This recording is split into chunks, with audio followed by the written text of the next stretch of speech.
Sure. Good morning, everybody. How are you? My name is Seychelle Van Poel, and I am an empire builder. And we are from Dallas, Texas, and we have Van Poel Properties Group that serves Dallas, Fort Worth, and Austin, Texas. I also happen to be a mom of a beautiful 5-year-old girl and a wife to my husband, Nick. That's awesome. Hi everyone, I am Sarah Reynolds and I am an empire builder. I would love just to stop for one moment because we have a huge celebration. Yeah, let's do it. What's that? So this is the first ever all-female panel of rainmakers with an income of $144 million. Woo!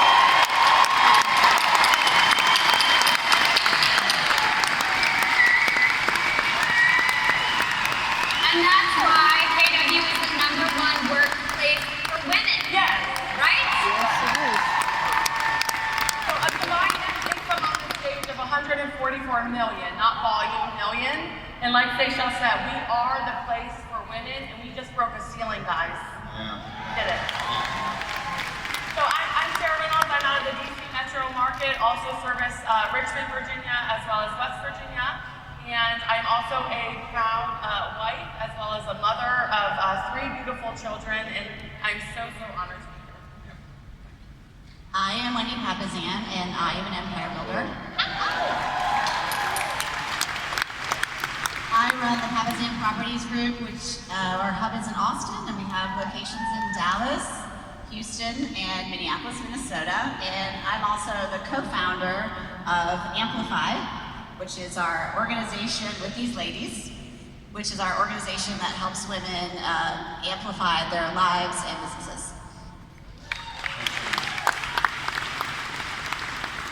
My name's Keller Williams, and I am an empire builder. I love saying that. I am from Seattle, Washington, and I have the VIA Group, a residential team there, and I am the proud director of growth for the Ben Cuny Companies. We have 8 market centers in Washington State that I run, and I'm involved in our ancillary services as well. And I'm also involved with Amplify. Yeah, so I wrote a course years ago called Empire Builders, and I heard what you four were doing, and we eventually were looking for a name for your podcast and your movement, and it was actually Wendy's husband and Annie, wonderful Annie in our marketing department, who said, why don't we just use Empire Building? And we went, okay, you're Empire Builders, it is now your name. Thank you. Thank you. And it was So a you huge just gift. recorded your first couple of episodes for your new podcast? Yes, we did. That's awesome. Congratulations. So let's back up and let's talk about, and again, this is not the topic of the podcast, but you brought it up, so I'm going to just ask the question, what's it like to be a successful woman in the real estate business? Thank you for asking that. You know, I think as women, we really have multiple empires that we run. You have your business empire, right? And you have your work family, and you have your career that you're building, and you're juggling everything to be a successful businesswoman. And we also have marriages that we want to have that are healthy. We have children that we want to raise, and we want to be unapologetic in having relationships with them. And, you know, we were talking backstage, like, I don't know any men who have to apologize for being successful businessmen, right? And like, I admire, we have so many amazing male leaders in this company, and I admire them, and I have looked up to you all for so long. And as a female, we have a little bit of a different societal pressure. And it has been incredible to find a tribe of women in Keller Williams that want to be unapologetic about living a big life, right? We want to live in our body at the end of the day and have a great health. We want to have spirituality. We want to have wealth. We want to have a family. And it's really hard to juggle all of that. And we're really passionate about giving ourselves the permission to be able to live the life that we want to live and to go after that. And we really appreciate you all for supporting us in that effort. It's our honor, by the way. Sarah? I mean, Seychelle said that beautifully, and I totally agree with what she said. And really, the amazing, leadership that's in our company that has this voice. I mean, all of us up here look up so much to Mo Anderson and the example that she set for female strong leadership, and I've learned so much from her and just your belief in her, and it's been a lot in terms of our mindset and believing in our own greatness, but we support each other in building the empires at home and also building the empires in our business. It's about, our podcast is about having a big business, having a full empire, but at the exact same time having a big life. And that's what Keller Williams is about, right? Lives worth living.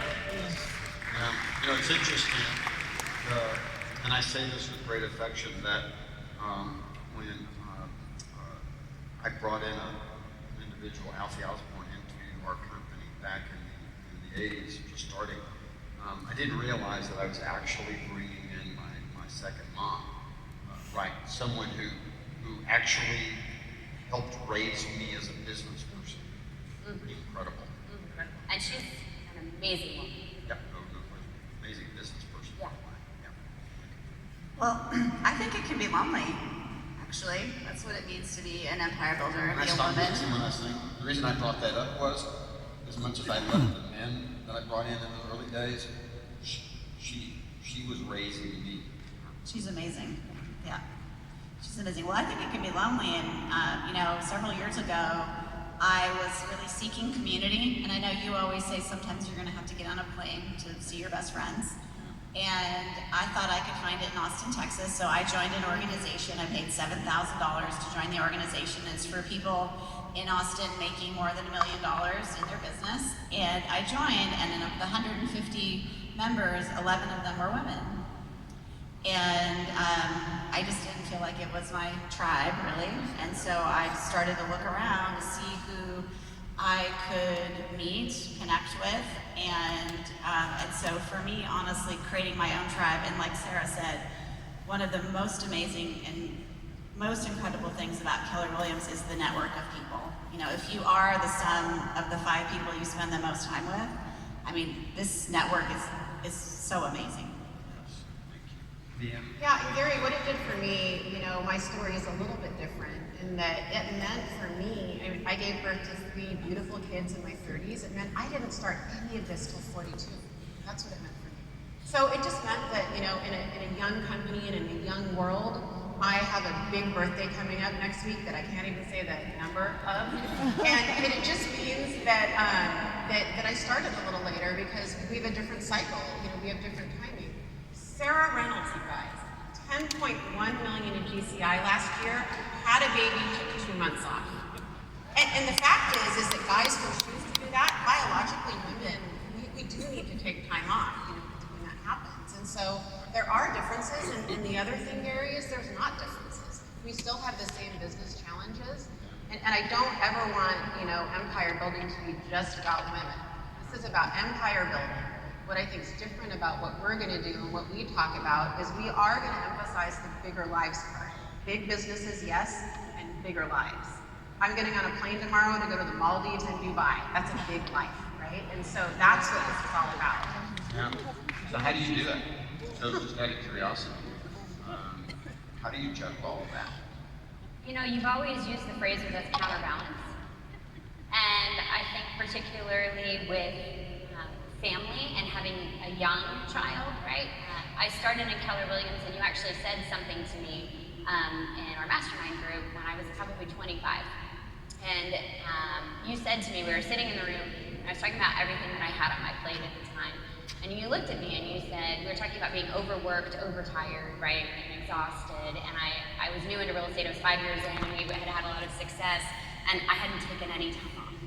And I was no kids at that point, newly married. We hadn't even taken a honeymoon. And you looked at me and you said, Say, the difference between you and me is no job is too small for you, and no job is too big for me. And what you said after that was, you said, and what I mean by that is, if you don't plan where your time is going to go, then it's going to go on its own, right? It's going to go without you. And you taught us how to be really purposeful about how we spend our time. And I think that was the first thing that I really had to learn. When you say, how do you do it all, is you have to plan the time for the important things first. And I think that's even more so when you have a family. And I had to relearn that principle after our daughter was born, because I found I could work a lot longer before our daughter was born, and then our daughter came here. And Wendy says it so beautifully, right? You only get 18 summers, right? And really, probably, 15 if you're real, because once they hit 15, I mean, So, you have 15 summers. Yeah. You say it like that, it's not a lot. It's not a lot, right? It's a season. And so, really being aware that this career is a journey, and that we get to go on a journey, it's not a destination, and that we get to have 15 summers, and that might be it. Well, then we're going to maximize that, and that's going to be on my calendar, and we're going to plan that. And if we don't do those things first and fit the business in, then that's all we're going to have. That's right. My first introduction to this challenge was I was in my 20s, and my number one salesperson in my office was a woman, which was remarkable. One day she came in, she just had an incredible real estate. She comes in and she shuts the door, and she has a breakdown in front of me. Now, I'm in my 20s, and this is terrifying. They didn't understand it. But here's what she said. She said, she had this remarkable year, and she said, but I'm in trouble. I said, why is that? She says, because the deal my family cut with me is they said, you can go ahead and have this career as long as we still get our 3 square meals, as long as you keep doing all the things that you were doing that right to run the family. If you do all those things, then you can go do this thing on the side. Now you have to do both. And she was literally having a breakdown over no support. And I remember leaving that meeting going, and this is the phrase, and that was, your environment has to support your goal. It has to support you. That's right. So, how do you do it? Yeah, absolutely. There's an amazing book that has this triangle. I don't know if you've heard of it, but one of the L's is leverage. And early on, I realized, especially as I started having children, that I needed to become a master of attracting leaders and succeeding through others. And I tell my team all the time that all of them are amazingly talented individuals that could lead their own teams. We just come together and know that we can accomplish more together. And what that allows me to do is have the leverage that I need to be a business leader, right? But at the same time, be home. And these women up here have supported that in me. I have not always been the best example of that, if I'm being very transparent. And these women up here have helped encourage me to make sure that my family is also the priority.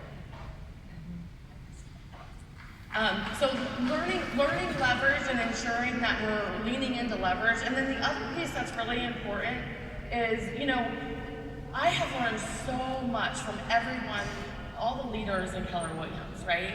And so many male leaders. And one of the things that I did early on is I used to compare myself, compare numbers and compare profit numbers and percentages and how much they're spending on staff. And to be honest, if they don't have the responsibilities as a lot of females do, they can get away with less overhead for leverage than a female can.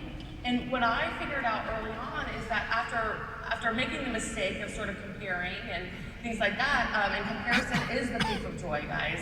But after making that mistake, what I ended up doing was just, okay, for Sarah to be able to live a big life in addition to the big business, what does that mean in terms of leverage? What does that mean in terms of salaries to ensure that I can live also the big life? And so I want to encourage those out there, and this applies to a lot of men. I know a lot of you in the audience that are men also have a lot of responsibilities at home and things like that. Make sure it's about having that life worth living. And if you're off about a couple percent in salaries to ensure your leverage, you're still doing okay. You're still doing okay. So that's one piece of how I've been able to do it. Thank you, sir. Wendy, I remember when you first got into real estate, and one of the things that I loved about it was you came in on your terms. You had a family, right? And I just remember you. Go ahead, but I'd love for you to tell that. I mean, I had the privilege and honor of having a husband who was mentored by one of the greatest champions of work-life balance. And so really for 10 years before I started my real estate business, Jay would come home and he would tell me things that you'd said during the day or come home from events like that. And so when I started, I didn't actually ever dream about having a big business. I was just telling some people in my last panel that my goal for my first year in the business was to make $15,000. Yeah. And not give up your life. And not give up my life, yeah. Adamant, and so, that was the standard. And so it was really just, one year after the other. And for me, leverage is very key, but mostly it was leverage at home. Because, I was a stay-at-home mom for 5 years. I had a 3-year-old and a 5-year-old when I started. My daughter was working part-time, or she wasn't working. I was working part-time. That's great. It felt like she was in preschool part-time, and so my availability to actually to do the hours was very small. It was a few hours a day, and so my leverage actually came at home. So I got a housekeeper. I hired a bookkeeper to help us with our rental properties. I hired a nanny in the afternoon. I hired a personal assistant. And so that was some of my first leverage steps. So I love that. Thank you. Here's what I know about leverage. Your kids do not remember who made the dinner, they just remember that you ate it with them. And so you can leverage personal things if you don't want to necessarily leverage business. What I want to share to add, because they've talked so well about leverage, is that I have worked hard to get buy-in from my family. And let's be honest, if you are entering the workforce or being a stay-at-home mom, you are going to be gone more. So what I've worked really hard, my 16-year-old son is the business-minded one of the group, and I brought him to Inman, I brought him to see me teach, I brought him to Keller Williams events. There's a clear tie-in when mom leaves and when they know what I'm doing and they see magazine articles, there's a clear distinction. They know what I'm doing, they know it's a family wealth-building goal.